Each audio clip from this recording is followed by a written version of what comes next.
Ada lagi orang yang dibangkitkan badannya manusia tapi mukanya muka monyet. Nauzubillah min.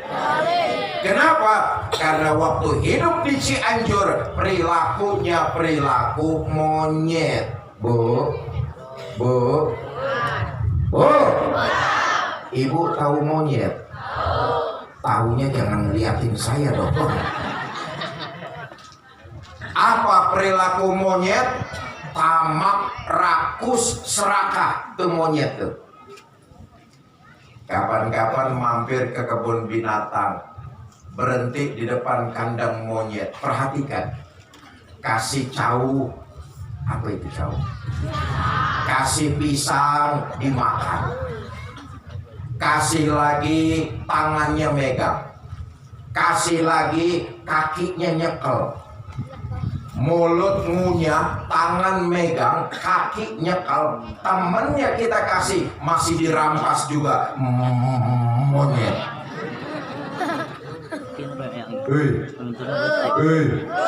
Selama mental monyet masih bergentayangan di Cianjur, selama mental monyet masih bergentayangan di Jawa Barat, selama mental monyet masih bergentayangan di Indonesia, kemakmuran, kesejahteraan, pemerataan buat rakyat hanya tinggal slogannya saja. Yang kaya akan bertambah kaya, sementara yang miskin tambah sengsara. Minyak goreng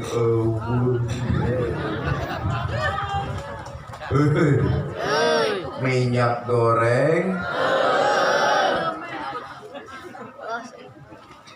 Masa kerupuk direbus?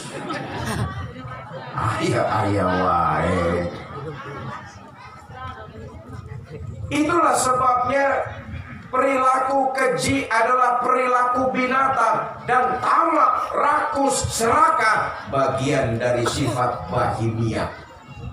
Ada lagi orang di akhirat nanti dibangkitkan badannya manusia tapi mukanya muka tikus. Nauzubillah min. Kenapa? Karena waktu hidup di Cianjur perilakunya perilaku tikus. Apa perilaku tikus? Suka menggerogoti barang yang disimpan rapi-rapi. Tikus kan begitu tuh, menggerogoti barang yang disimpan baik-baik. Uang rakyat disimpan di bank, digerogotin.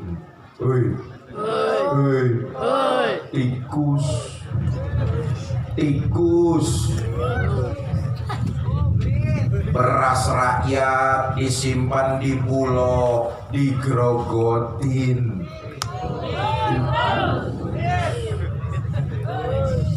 Suami naruh uang di bawah lipetan baju. Ayo ngaku lu.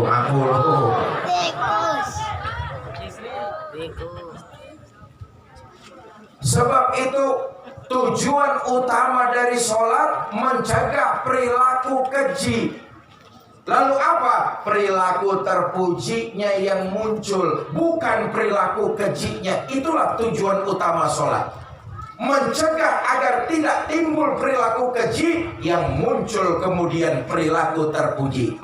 Kita lihat. Adalah junjungan kita baginda Nabi besar Muhammad. Beliau jadi panutan, beliau jadi contoh, beliau jadi teladan buat kita umat Islam. Lihatlah karakter dan sifatnya yang digembleng dengan ibadah sholat. Karakter, perilaku terpujinya kemudian yang muncul. Subhanallah, perilaku terpuji baginda Nabi sungguh sangat mulia. Ditempa dari ibadah sholat. Maaflah, kita ini umat Islam masih banyak yang menjalankan ibadah sholat hanya sekedar menggugurkan kewajiban. Sebagian besar umat Islam ini masih banyak yang menjalankan sholat hanya sekedar rutinitas saja. Gugurin kewajiban, Akibatnya sholatnya mah rajin, maksiatnya mah tekun. Ada di sini yang kayak begitu, ada. Sholatnya mau tapi nyolongnya lebih besar dari yang disedekahkan. Padahal tujuan utama dari sholat tidak lain dan tidak bukan agar perilaku terpujinya yang muncul. Dan itu dicontohkan oleh baginda Nabi besar Muhammad SAW. Perilaku terpuji yang muncul. Lihat, sholat mengajarkan kita cara-cara komunikasi dengan Allah. Ketika kita menghamba yang total kepada Allah, selesai melaksanakan ibadah sholat, kita pasti akan berbuat baik kepada sesama. Kenapa? Perbuatan baik kita kepada sesama makhluk Allah itu merupakan penghambaan yang total kepada Allah Subhanahu, dan itu dicontohkan oleh baginda Nabi. Saya ingin menyampaikan riwayat betapa Nabi perilaku terpujinya yang digembleng dari ibadah sholat. Selesai ibadah sholat, berbuat kebaikan kepada sesama makhluk Allah. Kenapa? Itu bagian total ibadahnya kepada Allah Subhanahu wa ta'ala. Maka yang perlu saya garis bawahi, orang yang sholatnya rajin, khusyuk, baik dan benar, maka di luar sholatnya pun dia menganggap seluruh hidupnya totalitas menghamba kepada Allah Subhanahu wa ta'ala. Satu riwayat menceritakan, di pojok kota Madinah ada Yahudi tua buta.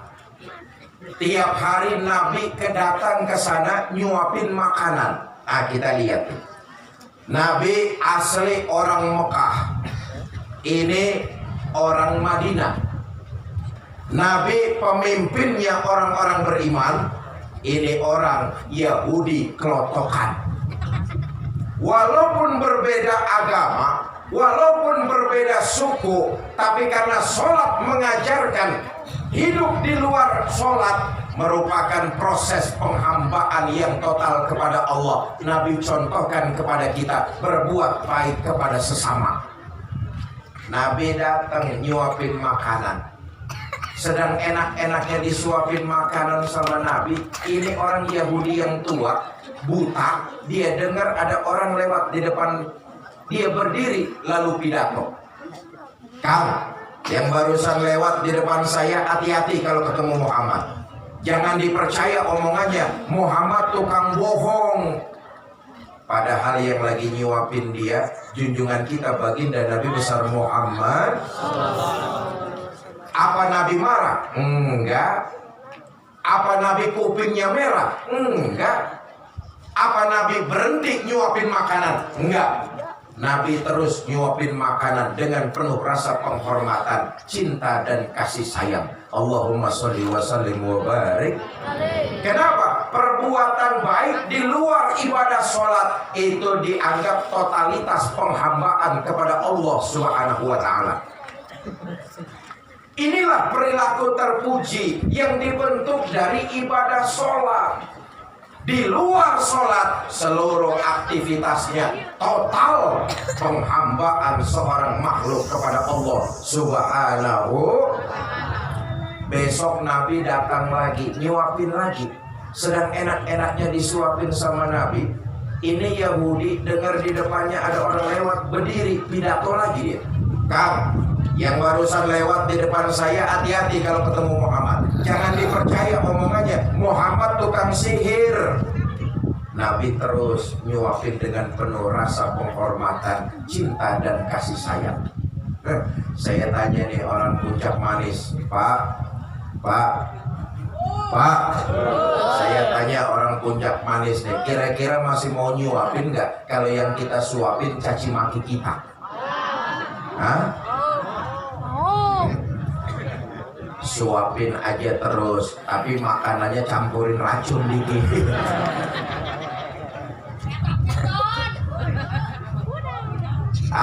Perlu saya garis bawahi, Orang yang melaksanakan sholat dengan khusyuk, baik dan benar, selesai dia melaksanakan sholat, maka kehidupannya di luar sholat dianggap sebagai penghambaan yang totalitas kepada Allah Subhanahu wa Ta'ala.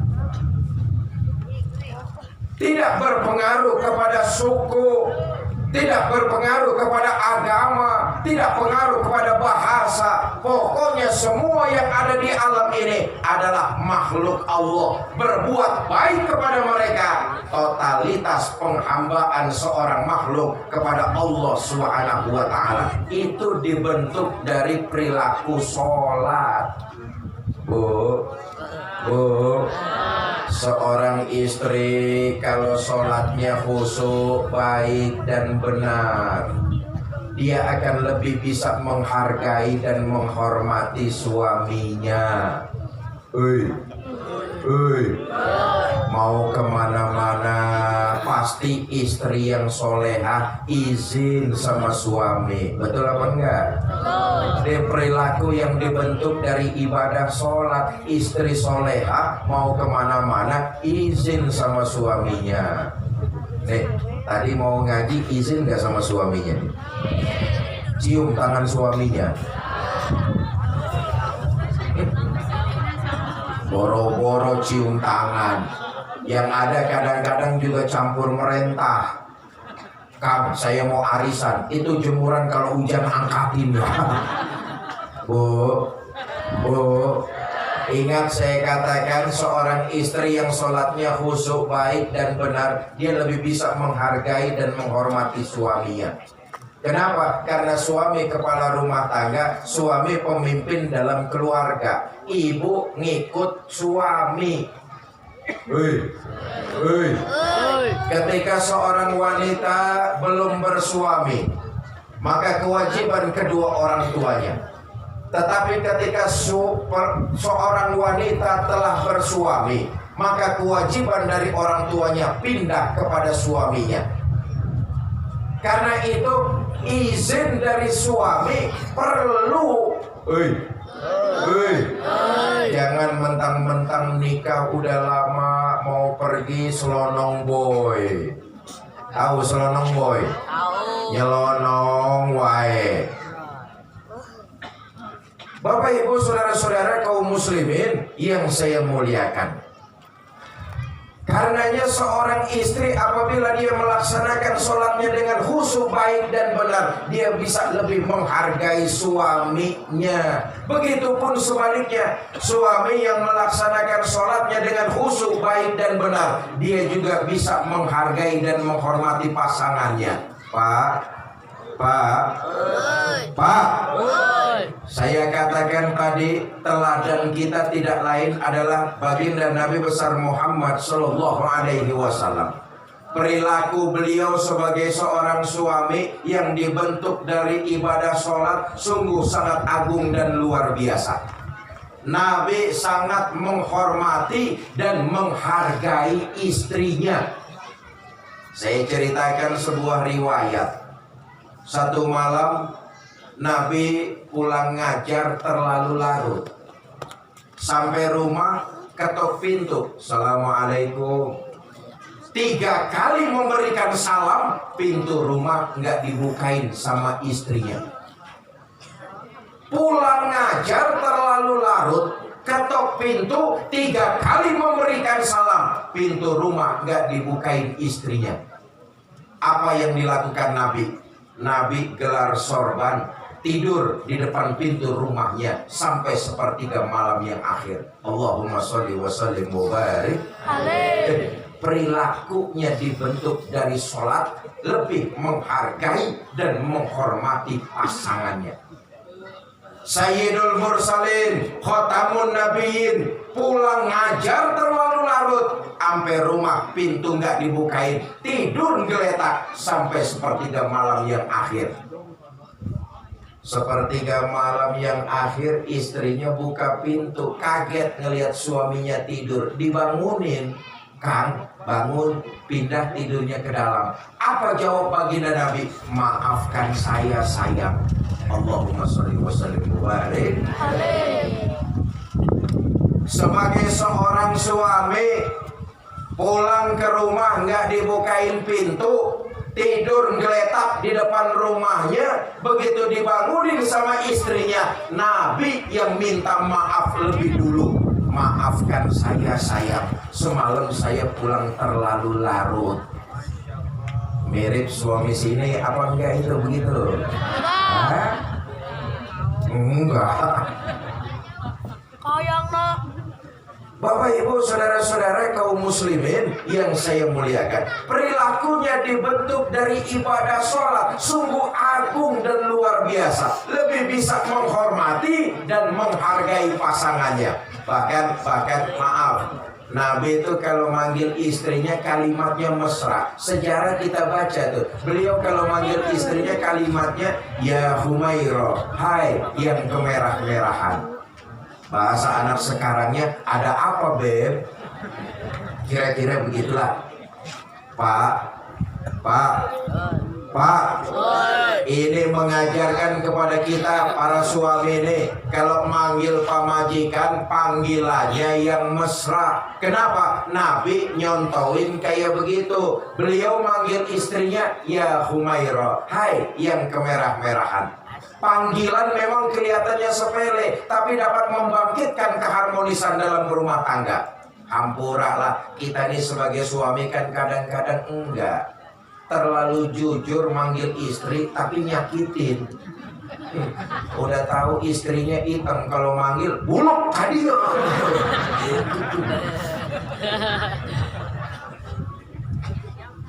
Bapak Ibu saudara-saudara kaum muslimin yang saya cintai, saya kembali, sholat yang dilakukan dengan khusyuk, baik dan benar, maka mencegah pelakunya dari perilaku keji dan munkar. Yang muncul kemudian adalah perilaku terpuji. Itulah ajaran agama Islam.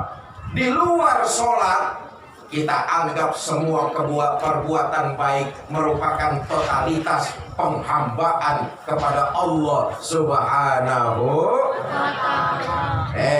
Orang yang sholatnya baik, di luar sholat ucapan dan perilakunya akan bertambah baik. Makanya tadi saya katakan masih banyak di antara kita yang sholat cuma sekedar menggugurkan kewajiban. Sholatnya rajin, tapi ucapannya nyakitin hati tetangga. Ada di sini yang kayak begitu, ada? Oh, nggak ada di sini. Tadi saya ngobrol sama Kades. Kata Kades, Ustadz, warga saya sih sholat berjamaahnya rajin Ustadz. Perilakunya, lisannya enggak menyakiti hati tetangga. Alhamdulillah. Itulah tujuan sholat. Lain di kampung saya, Pak. Di kampung saya itu banyak yang sholatnya rajin, tapi lisannya suka nyakiti hati tetangga. Sholatnya tekun, tapi gosipnya menjadi-jadi. Sholatnya getol, tapi ngomongin orangnya luar biasa. Di kampung saya, di sini insya Allah sama.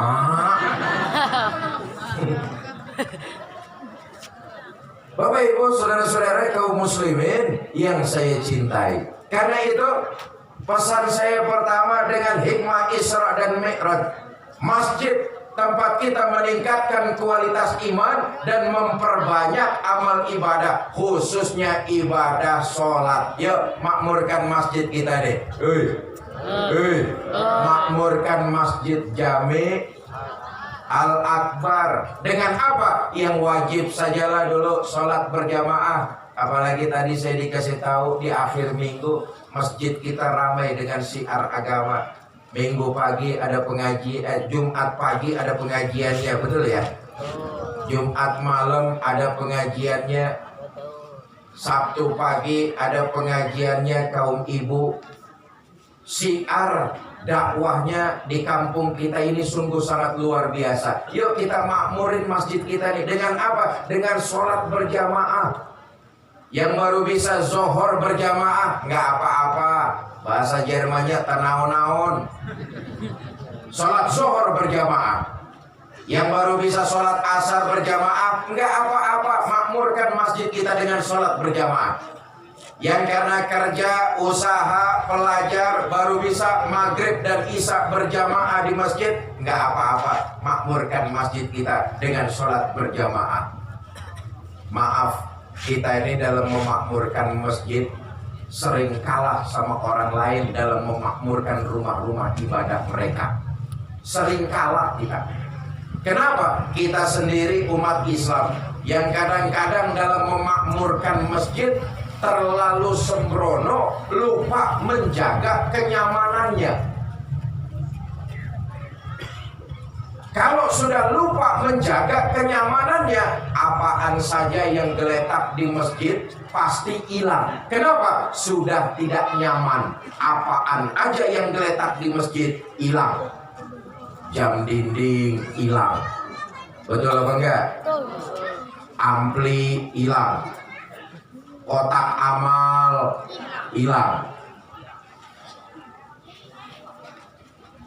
Kipas angin hilang. Kenapa? Dalam memakmurkan masjid kita lebih sering sembrono, tidak mau menjaga kenyamanannya. Apaan saja yang geletak di masjid hilang, kurang nyaman. Lihat di gereja tuh Pak, nyaman luar biasa. Apa buktinya? Saya belum pernah dengar ada piano hilang. Kita di masjid jangankan piano, sendal butut masih diambil orang. Betul? Maka memakmurkan masjid harus juga satu paket dengan menjaga kenyamanannya. Kita tahu nyaman itu akan menambah kekhusyuan ibadah sholat. Maaf lah ya, kita ini di masjid katanya tuh cuma dua yang gak bakalan hilang. Pertama, beduk. Beduk gak bakalan hilang. Walaupun malam takbiran dibawa muter sama barudak kampung, mau subuh beduk sudah balik lagi ke tempatnya tuh. Yang kedua, yang katanya gak bakalan hilang di masjid, keranda jenazah. Bapak Ibu saudara-saudara, nah satu, dengan hikmah Isra dan Mi'raj tingkatkan kualitas iman, memperbanyak amal ibadah. Salah satunya yang utama ibadah sholat, makmurin masjid kita. Yang kedua, hikmah dari Isra dan Mi'raj perjalanan alam nasud. Dimulai dari masjid ke masjid. Masjid Jami' Al-Akbar mengajarkan kita masyarakat Puncak Manis tentang nilai-nilai persamaan. Di Masjid Akbar kita diajarkan nilai-nilai persamaan.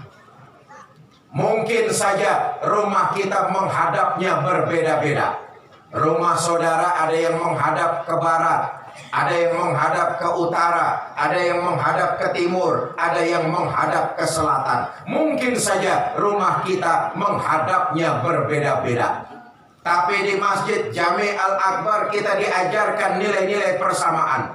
Kita datang dari segala macam penjuru arah. Ketika kita masuk ke masjid, ingin melaksanakan sholat berjamaah, kita lihat, kita semua menghadap arah yang sama. Betul apa tidak? Membaca bacaan yang sama, mengikuti tuntunan Nabi yang sama, menyembah Allah Tuhan yang sama. Di masjid inilah kita diajarkan nilai persamaan. Cari terus persamaan, jangan memperbesar perbedaan. Artinya apa? Kita umat Islam harus dewasa dalam menyikapi perbedaan. Boleh saja, tapi harus tetap saling menghormati, saling menghargai, dan saling mengasihi.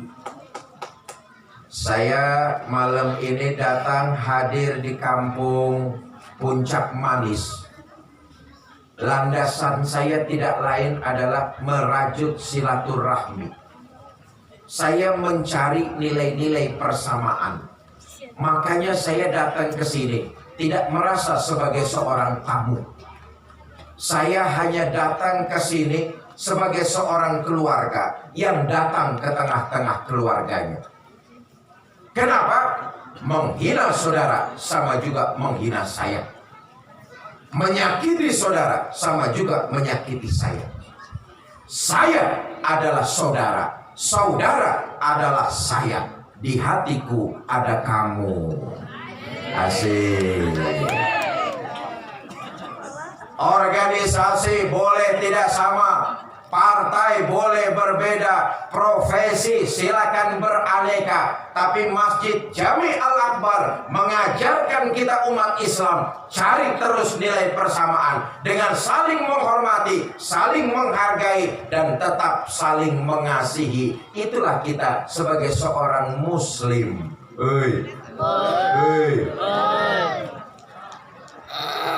Jangan cuma gara-gara beda organisasi lalu plotot-plototan.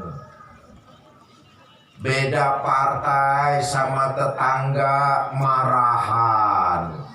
Ada di sini yang kayak begitu, ada? Yang mana orangnya? Ayolah kita dewasa.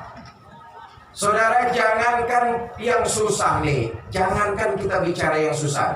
Namanya perbedaan sampai kiamat pasti bakalan ada. Yang udah hadir malam ini nih, ada gak yang wajahnya sama nih? Jangankan wajah kita sama, senyum kita beda-beda. Betul apa tidak? Betul. Karena itu di masjid ini kita diingatkan cari nilai persamaan, jangan pernah mempertajam nilai-nilai perbedaan, apalagi itu yang sifatnya furu khilafiyah.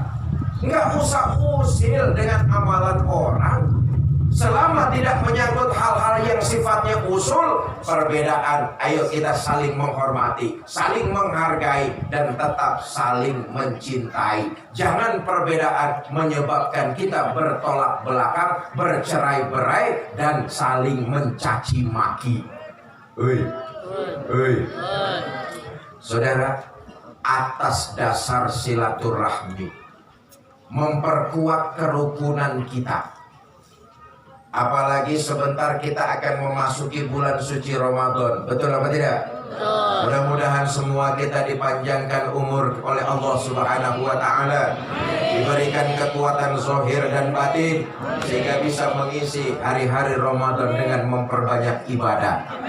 Yuk, mumpung belum masuk Ramadan, silaturahmi, memperkuat persatuan, memperkuat kerukunan harus kita terapkan dari sekarang.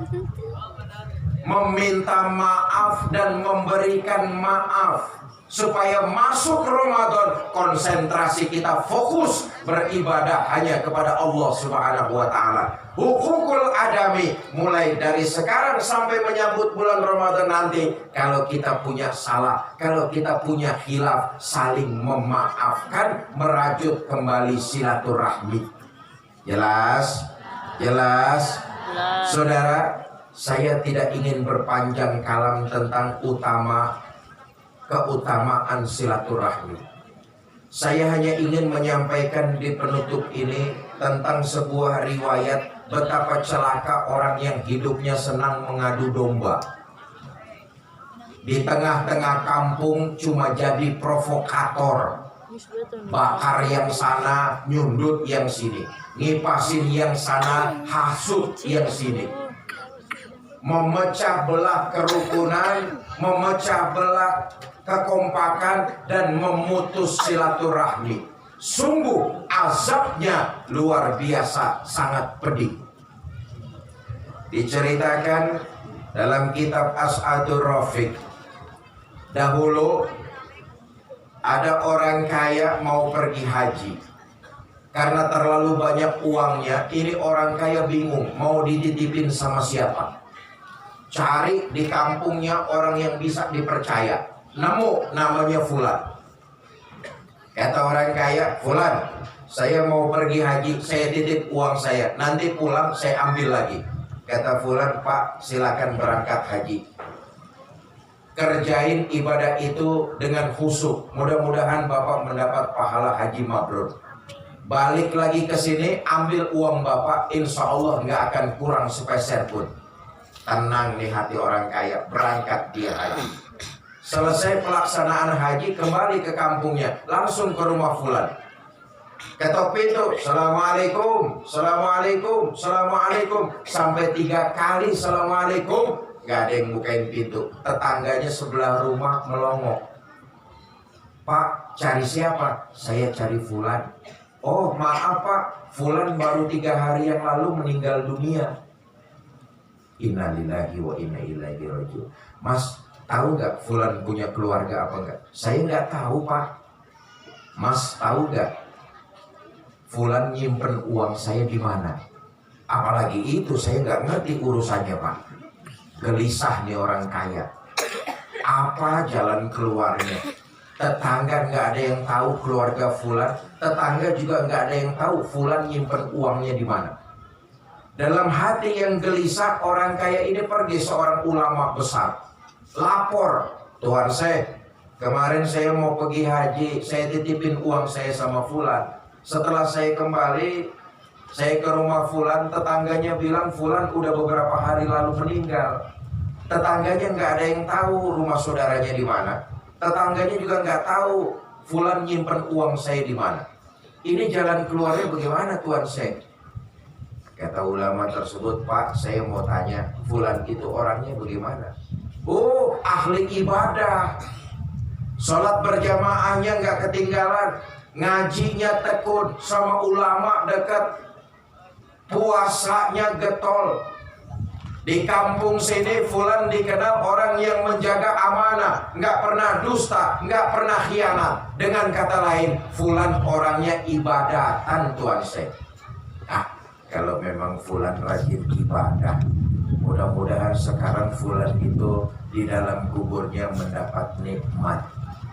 Bapak begini saja, balik lagi ke Mekah. Nanti malam tepat di tepian sumur Zam-Zam, Bapak panggil fulan. Kalau memang fulan di dalam kuburnya dapat nikmat, nanti ada yang nyaut dari dalam sumur Zam-Zam. Berangkat orang kaya ini balik lagi ke Mekah. Tengah malam tepat di tepian sumur Zam-Zam, ini orang kaya teriak, fulan, fulan, fulan. Sampai 3 kali manggil, dari dalam sumur nggak ada yang nyaut. Gontai dan gelisah orang kaya ini. Waduh, nggak ada yang nyautin dari dalam sumur. Bagaimana urusannya ini? Selesai sholat subuh, nih orang kaya kembali, langsung menghadap Tuan saya, lapor, Tuan saya, semalam saya udah 3 kali manggil di sumur Zam-Zam, fulan nggak ada yang nyautin. Bagaimana ini Tuan saya? Kata ulama tersebut, waduh celaka, jangan-jangan fulan sedang diazab di dalam kuburnya. Dan begini Pak, di Yaman, Bu, Ibu tahu Yaman? Tahu Yaman? Ya bundaran kota Cianjur belok kanan loh Bu. Tahu. Di Yaman ada sumur yang bernama Burnut. Kalau memang si fulan sedang diazab di dalam kuburnya, Bapak panggil di situ. Nanti ada yang nyautin dari dalam sumur Burnut. Berangkat orang kaya ini ke Yaman. Malam tepat di tepian sumur Burnut, orang kaya teriak, fulan, oi. Baru sekali manggil, udah ada suara yang nyautin dari dalam sumur. Terkejut orang kaya ini. Kata orang kaya, ya Allah fulan, kenapa kamu sedang diazab di dalam kuburmu? Waktu hidup di dunia kan kamu rajin ibadah, sholat berjamaah nggak ketinggalan, puasa doyan, ngaji dokoh, dengan ulama dekat. Kamu hidup menjaga amanah, nggak pernah khianat. Tapi kenapa kamu sedang diazab di dalam kuburmu? Kata fulan, Pak, betul. Waktu di dunia saya memang rajin ibadah. Di kampung saya menjaga amanah, nggak pernah dusta. tapi masih ada satu masalah yang belum saya selesaikan. Mumpung Bapak datang ke sini, saya minta tolong. Saya masih punya satu persoalan yang belum saya selesaikan. Bapak tolong temui saudara saya. Tambah terkejut nih orang kaya. Loh, kamu masih punya saudara toh? Masih, Pak. Temuin saudara saya tersebut, Pak. Di mana saudara kamu? Puncak Manis.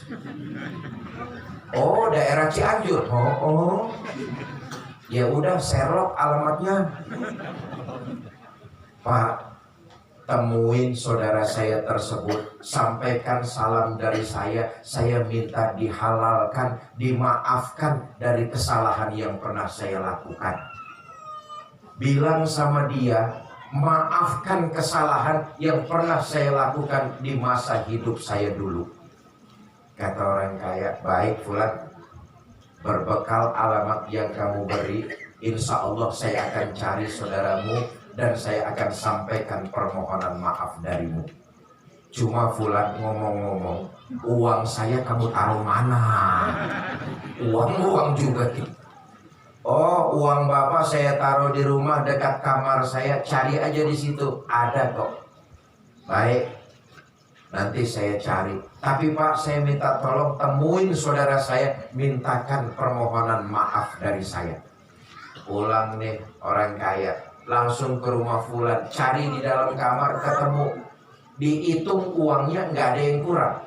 Dalam hati orang kaya tersebut berkata, benar Fulan, jujur, amanah, nggak pernah khianat. Buktinya apa? Uang yang saya titipin nggak kurang selembar pun. Seketika itu orang kaya langsung ingat janjinya sama Fulan, mau nemuin saudaranya. Berbekal alamat yang dia pegang, dicari alamat tersebut. Ketemu, ketok pintu rumah saudaranya. Assalamualaikum. Waalaikumsalam. Akang saudaranya Fulan. Betul Pak.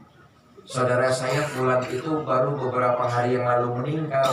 Saya juga tahu Kang, karena itu saya datang ke sini.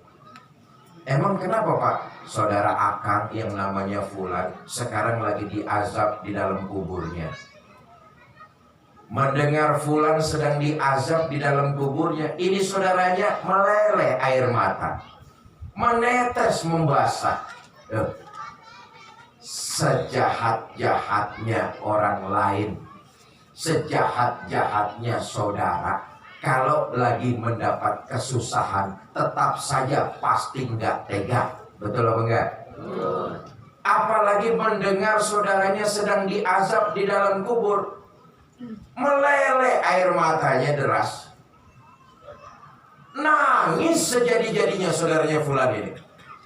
Orang kaya lalu bertanya, Kang, kenapa sih bisa sampai begitu? Bukankah Akang waktu hidup di dunia ini saudara?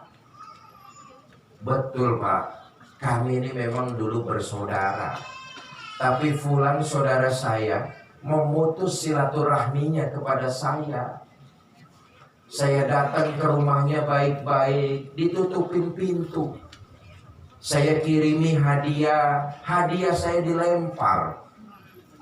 Di mana tempat, di mana majelis saya ketemu, saya ajakin salaman, melengos. Sampai puncaknya, di mana tempat, Fulan selalu ngomong sama orang-orang, mutus silaturahminya kepada diri saya. Makin terkejut orang kaya. Kata orang kaya, Masya Allah segitu-gitunya amat Fulan. Emang gara-garanya apa Pak?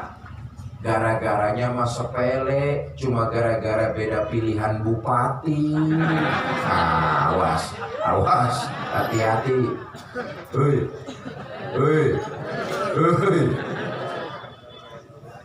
Pak, mulai saat ini Allah yang jadi saksi, Bapak pun jadi saksi. Apa saja yang pernah dilakukan Fulan saudara saya terhadap diri saya maafkan. Segala kesalahan yang pernah dia lakukan, saya maafkan. Bapak Ibu, beberapa malam kemudian orang kaya ini dimimpikan oleh Fulan. Fulan datang dengan wajah berseri, pakaiannya pun sudah rapi sekali. Inilah bukti bahwa pemutus silaturahmi hidup di tengah kampung jadi provokator, tukang hasut, tukang mengadu domba, memecah belah kerukunan. Azabnya sungguh pedih luar biasa. Jangankan di akhirat nanti, orang yang jadi provokator hidupnya di alam dunia, sedikit demi sedikit orang tahu dan tidak akan ada yang mau menemani lagi. Betul apa tidak? Ayo kita masyarakat Puncak Manis, jadilah masyarakat yang berdiri di atas landasan silaturahmi. Cari persamaan, bukan memperbesar perbedaan. Jadilah tiap kita pribadi-pribadi lem perekat, bukan malah sebaliknya menjadi pemecah pemersatu. Karena itu kita jadilah lem perekat, merajut kembali silaturahmi untuk menumbuhkan kerukunan, kekompakan, dan kebersamaan di antara kita. Puncak Manis, kalau kita rukun, kompak, dan bersatu, mencari persamaan, selalu berjamiah, insya Allah Puncak Manis akan lahir pemimpin-pemimpin yang hebat. Amin. Kuncinya kita harus berdiri di landasan silaturahmi. Jangan memperbesar perbedaan. Cari terus nilai-nilai persamaan. Kita umat Islam adalah keluarga besar. Sebagai bangsa, kita pun keluarga besar. Suku boleh tidak sama, ras boleh berbeda, bahkan keyakinan hak prerogatif Allah. Tetapi sebagai sebuah anak bangsa, tetaplah kita menjaga kerukunan. Kenapa? Supaya Indonesia, negara tercinta, bisa dihargai oleh dunia. Ini saja, sudah jam 8 lewat 3 jam lebih ini. Mari sama-sama kita baca suratul Fatihah. Mudah-mudahan tawasul dengan pembacaan suratul Fatihah. Semua kita yang hadir ini dipanjangkan umur dalam taat kepada Allah. Diberikan kita kekuatan zahir dan batin dalam mengisi Ramadan dengan memperbanyak amal ibadah kita. Diberikan kita rumah tangga yang sakinah, mawadah, dan rahmah. Dikaruniakan kita keturunan yang soleh dan soleha. Bitilkal niyah al-Fatihah.